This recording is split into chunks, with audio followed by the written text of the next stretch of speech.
There she stood beside the road, white skin, red mouth, black hair, and stark naked. She was the child of his desire, and the Countess hated her. This is Angela Carter, and the line I just read is from her 1979 short story, The Snow Child. It's a very short story, weighing in at less than 500 words, but it's no less visceral and shocking than the rest of the stories in the collection it resides within, The Bloody Chamber. It's a brief and violent take on the story of Snow White.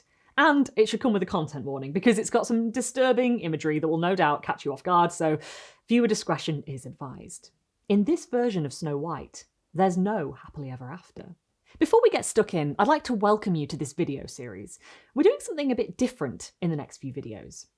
Over the next month, we'll be delving deep into the glorious realms of Carter's incredible collection of short stories, The Bloody Chamber.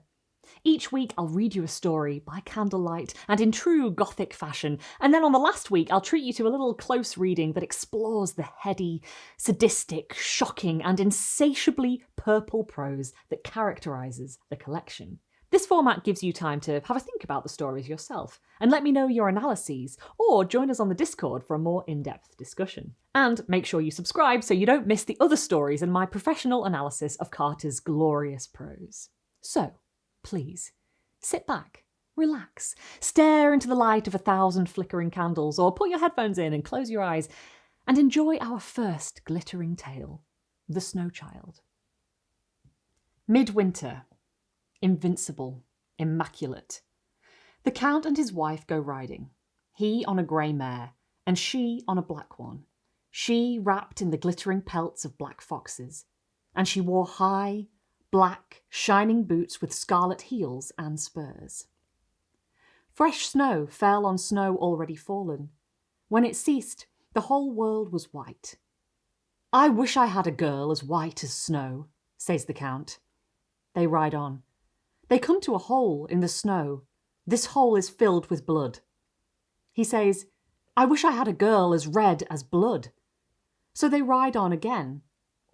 Here is a raven, perched on a bare bough. "I wish I had a girl as black as that bird's feather." As soon as he completed her description, there she stood, beside the road, white skin, red mouth, black hair, and stark naked. She was the child of his desire, and the Countess hated her. The Count lifted her up and sat her in front of him on his saddle, but the Countess had only one thought: how shall I be rid of her? The Countess dropped her glove in the snow and told the girl to get down to look for it. She meant to gallop off and leave her there, but the Count said, "I'll buy you new gloves." At that, the fur sprang off the Countess's shoulders and twined round the naked girl. Then the Countess threw her diamond brooch through the ice of a frozen pond. "Dive in and fetch it for me," she said. She thought the girl would drown. But the Count said, "Is she a fish to swim in such cold water?" Then her boots leapt off the Countess's feet and onto the girl's legs. Now the Countess was bare as a bone, and the girl furred and booted. The Count felt very sorry for his wife. They came to a bush of roses, all in flower. "Pick me one," said the Countess to the girl. "I can't deny you that," said the Count. So the girl picks a rose, pricks her finger on the thorn, bleeds, screams, falls. Weeping, the Count got off his horse, unfastened his breeches, and thrust his virile member into the dead girl.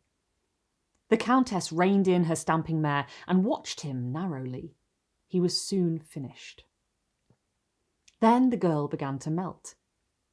Soon there was nothing left of her but a feather a bird might have dropped, a bloodstain like the trace of a fox's kill on the snow, and the rose she had pulled off the bush.